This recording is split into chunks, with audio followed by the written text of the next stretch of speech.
Hi everyone, welcome to my channel.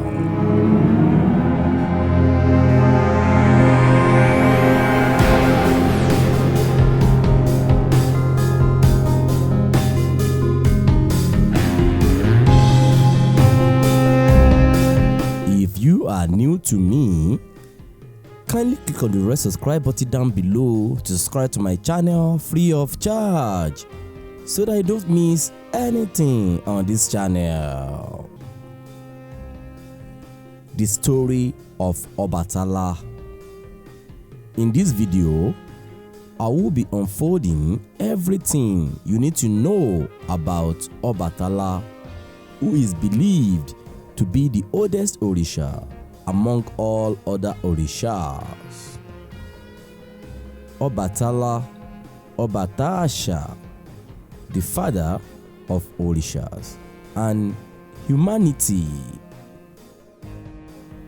Obatala, ALASHO FUNFUN, meaning the king of white cloth.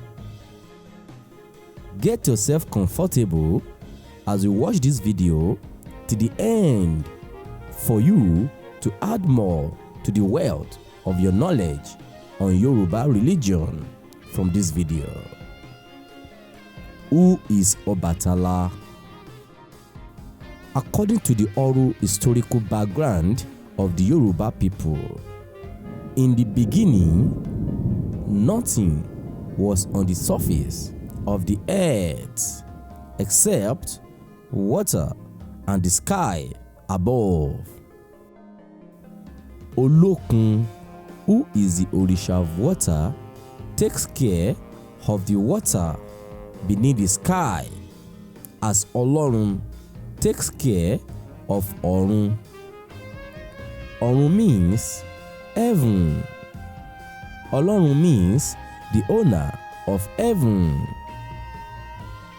As nothing was on the surface of the earth except water and Orishas in spirit, as it is told. Obatala went to Olorun, also known as Olodumare, for permission to create some dry lands on the water for him to mold all kinds of living creatures on the dry land. It is believed that Obatala made the first humans on the surface of the earth, as Olodumare breathed life to them. But before Obatala went to the surface of the earth, Olodumare, also called Olorun, initially sent Orunmila when the earth was full of water.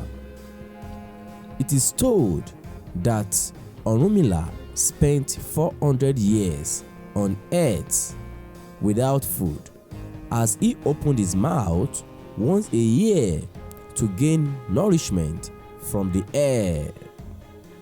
So after 400 years of Orunmila on the face of the earth, he went back to Olodumare. After he left, Olodumare now sent Obatala to create human bodies. But before Obatala embarked on this journey, he sought advice from Orunmila, who is Orisha of wisdom and prophecy, on how to successfully create the dry land on earth. Orunmila told him he would need some materials, among which were a golden chain long enough to get him to the earth, a snail's shell filled with sand, a white hen, a black cat, and a palm nut, all to be packed in a bag. When all were ready, Obatala started the journey to the face of the earth. When Obatala got to a certain point on his way, The chain wasn't long enough to get him to the face of the earth. Orunmila, the Orisha of wisdom, therefore called upon him and instructed him to pour the sand he packed in the snake's shell, and also told him to release the white hen. Obatala followed this instruction. Therefore, the white hen began to scratch and scatter the sand around. Wherever the sand landed, it formed dry land and hills. As it is told in the oral tradition of Yoruba religion, Obatala landed on a particular hill among all the hills and therefore named the place Ife. However, Obatala now dug a hole and then he planted the palm nut he had in his bag. After the plantation, the palm nut grew to maturity and plantation began to spread. So among what Obatala had in his bag was a black cat. The cat was the one keeping his company on earth. But after some months passed by, he began to be bored. Then he decided to create human beings like himself to keep him company more effectively. However, he dug into the sand and gathered some clay to mold figures like himself, and therefore called on Olorun to breathe life into the creatures he created. Olorun breathed life into these creatures, and from that time, what is called reproduction begins.